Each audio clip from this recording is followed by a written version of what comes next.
کی میراث سمجھی جاتی ہے۔ علماء کی ایک بڑی تعداد اسی تصور سے برسر پیکار ہے، لڑ رہے ہیں۔ وہ کہتے ہیں کہ تعلیم صرف معاش کے لیے نہیں بلکہ آخرت کے لیے سیکھو۔ ان کا کہنا ہے کہ تعلیم وہ نہیں جو ڈگری دلوا دے، بلکہ تعلیم وہ ہے جو دل کو دل بنا دے۔ یہ تعلیم وہ ہے جو اللہ سے رشتہ کو مضبوط کر دے۔ اسی سوچ و فکر کے ساتھ شوال 1435 ہجری اگست 2014 عیسوی میں دربھنگا شہر میں معہد الطیبات کا قیام عمل میں آیا، جس کی پہلی شاخ آپ کی اس بستی چلہ جاورپور میں قائم ہونے جا رہی ہے۔ آپ کی اس بستی کا خواب اور انتخاب دربھنگا شہر میں قدم رکھنے سے پہلے ہی کر لیا گیا تھا، اور اس کی وجہ اس کی جغرافیائی حیثیت، جو جہاں پر یہ جگہ ہے اس کی حیثیت کو دیکھتے ہوئے اس کی ضرورت سمجھی گئی۔ علاقہ جو ہے خاص توجہ کا مستحق ہے، اور جس کی طرف معہد الطیبات کے سابق سرپرست قاضی شریعت حضرت مولانا محمد قاسم صاحب مظفرپوری رحمۃ اللہ علیہ نے خاص توجہ دلائی اور دعاؤں سے نوازا تھا۔ سیاسی بازیگروں نے صرف مسلمانوں کے جذبات سے کھیلا ہے، ان کو خوف اور لالچ کے نفسیات میں مبتلا کر کے ان کو اپنے مقصد کے لیے استعمال کیا، ان کو غلام بنا کر رکھنے کے لیے تعلیم سے انہیں بہت دور کر دیا ہے۔ اس کا نتیجہ یہ ہے کہ آج ہندوستانی مسلمان تعلیم میں دلت سے بھی پیچھے ہو گئے ہیں، اور دھیرے دھیرے اپنا وقار کھوتے ہوئے اور اپنا وزن کم کرتے جا رہے ہیں۔ آج ضرورت ہے کہ اس غلامی کی زنجیر کو کاٹ پھینکا جائے، خوف کی اور ڈر کی نفسیات سے باہر نکل کر اور لالچ کی دنیا کو ٹھوکر مار کر آزادی، امن، عزت اور حق کے لیے آواز بلند کی جائے۔ شاہ ولی اللہ دہلوی کے منصوبے کی طرح منصوبہ بنایا جائے، مولانا محمد علی قاسم نانوتوی، مولانا محمد علی مونگیری وغیرہ کی طرح تعلیم اور روحانیت کی تحریک چلائی جائے، اور خود فریبی کی دنیا کو ٹھوکر مار کر آئین جوان مردہ کو اپناتے ہوئے حق گوئی و بے باقی کو اپنا شیوا بنائے۔ ہم نے ایسا نہیں کیا تو مستقبل کا ہندوستان ہمیں کوسے گا اور ہماری اگلی نسل ہمیں معاف نہیں کرے گی۔ مسلمانوں کی جو حالت بنا دی گئی، اس حالت میں ان کو اپنے شوق کی دنیا سے اور خدا بیزار لوگوں کی بنائی ہوئی چمک دمک سے نکل کر سوچنا ہوگا۔ اپنے گھروں کی تعمیر سے زیادہ اولاد کی تعلیم پر توجہ دینی ہوگی، اور بیٹی کی شادیوں میں فضول خرچی سے زیادہ ان کی تعلیم پر خرچ کرنا ہوگا۔ رسم و رواج کی چادر پھینک کر دین کے صاف و شفاف نظام کو اپنانا ہوگا۔ خود کو نفاق سے، گھمنڈ کے خول سے باہر نکال کر اخلاص اور مستعدی کا ثبوت دینا ہوگا۔ کام کرنے والوں کی حوصلہ افزائی کرنی ہوگی اور ان کا ساتھ دینا ہوگا۔ دین و دنیا کی تفریق کے بغیر اعلیٰ تعلیم کی طرف توجہ دینی ہوگی، اور مدارس کی تحقیر کے رویے سے توبہ کرنی ہوگی۔ اگر آپ نے ایسا نہیں کیا تو آپ کی غلامی کی مدت اور بڑھ جائے گی، اور عزت کی دنیا آپ سے اور دور ہو جائے گی۔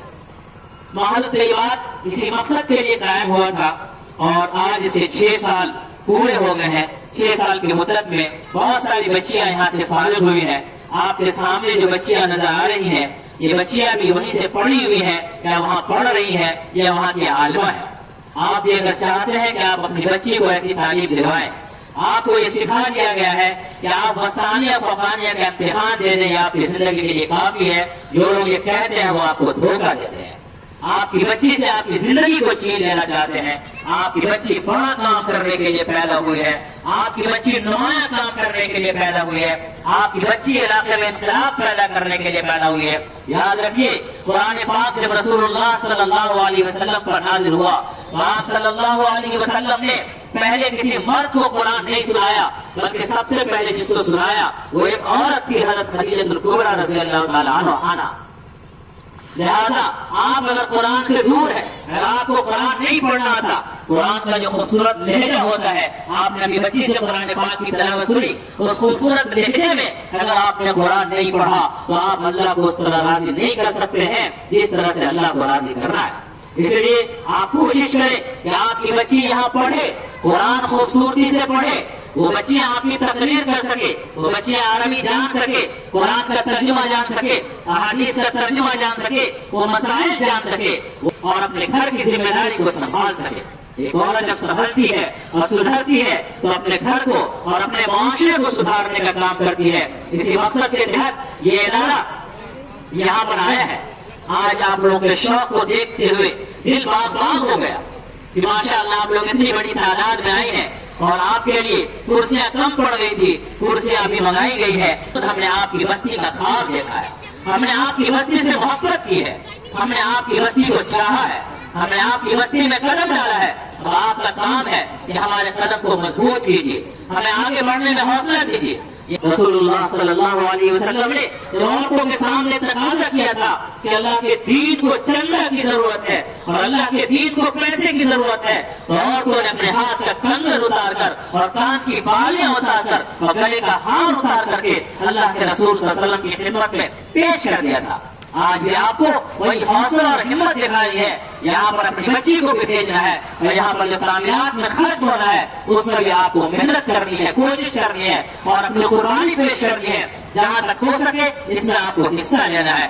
ایک بار پھر ہم تمام لوگوں کا شکریہ ادا کرتے ہیں۔ محترمہ ڈاکٹر شہناز بیگم صاحبہ مصروف ہیں اور ساتھ میں بیمار بھی ہے، بیماری کے باوجود انہوں نے ہمت کی ہے اور یہاں آپ کے یہاں تک آئی ہے، آپ کے سامنے کچھ بات کرنے کے لیے، اپنے دلی جذبات کو شیئر کرنے کے لیے وہ آپ کے سامنے آئی ہے، میں ان کا شکر گزار ہوں۔ اسی طرح محترمہ ڈاکٹر طلعت ناہید صاحبہ یہ بھی آئی ہے اور ڈاکٹر امام الہدا صاحب بھی تشریف لائے ہیں، ہم ان کے بھی شکر گزار ہیں، اور بھی جو لوگ آئے ہیں ہم تمام کے شکر گزار ہیں۔